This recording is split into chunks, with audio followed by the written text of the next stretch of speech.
What is going on, everybody? Acclaim back again today, this time with a defensive tip. Today we're looking at nickel normal, but this play is in 2-4-5 even as well. We're not talking about nickel blitz 2. We're not even talking about buck slant 3. We're talking about corner blitz 3. Now the reason why I like corner blitz 3 is that it's a really nice complement to your nickel blitz 2 setups and your buck slant 3 setups, because when they have to defend that with slide protections and blocking the running back and all that good stuff, corner blitz 3 will still come through. And even by itself, corner blitz 3 is a good play to call, especially against compressed sets like tight or bunch. So we're going to call corner blitz 3, which is this controller. And we're going to call gun tight offset. This time we're going to call it flipped, and we're going to call drive out. Now the reason why I'm calling it flipped is because most of the time people are going to try to put the running back on the left side, especially against like gun bunch, because they might delay him or try to block it or like slide away or whatever. And it's going to generally create more havoc for them, because when they start slide protecting, this blitz will come free. So the setup is as follows. It is press. You don't want a baseline, so just Y down to the left stick. Pinch the D-line, so that's LB or L1 down to the left stick. You want to crash the D-line down, so that's LB or L1 down to the right stick. Then you want to pinch the linebackers. That's going to be RB or R1 down to the left stick. That's the base setup. I know it sounds like a lot there, but it's really quick to do. You can do it right out of the huddle. You'll be fine. Now, the last adjustment I like to make is I want to move him out a couple steps. Now, the reason why I want to move him out a couple steps is because against tight formations, most people motion wide receivers out wide. And when they do that, the cornerback that's blitzing will drift with him, because he wants to look like he's playing man coverage on him, because that's just how you mask defense.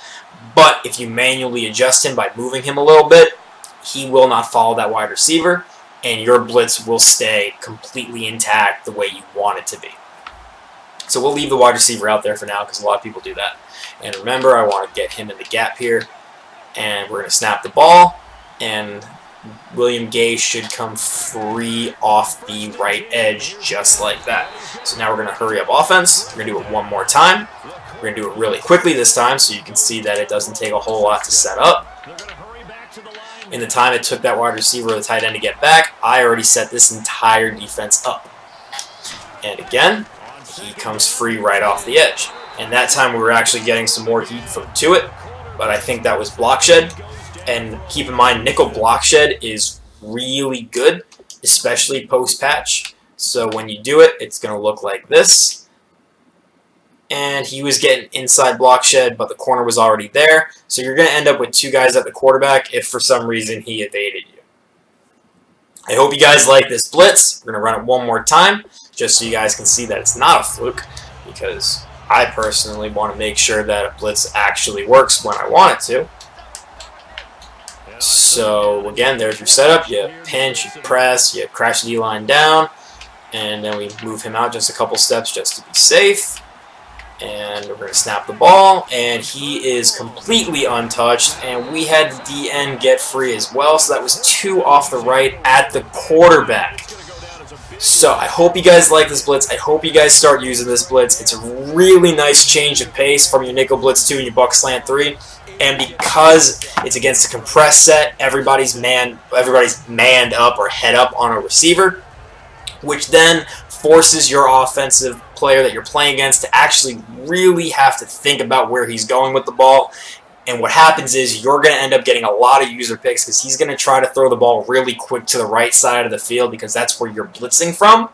And if you have a good enough user, or even an average user, you're going to be able to get underneath a lot of routes for a lot of user lurks. Or at least that's what they call them when the thing pops up on your game. They used to just be called lurks, or user picks, or really good defensive stick.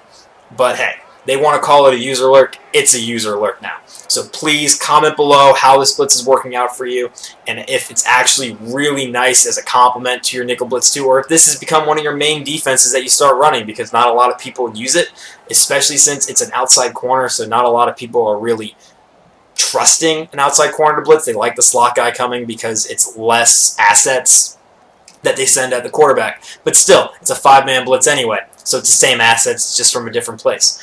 But please, thank you guys so much for all the support, for the continued support. We're going to keep cranking out content until this Madden runs dry, going into Madden 18.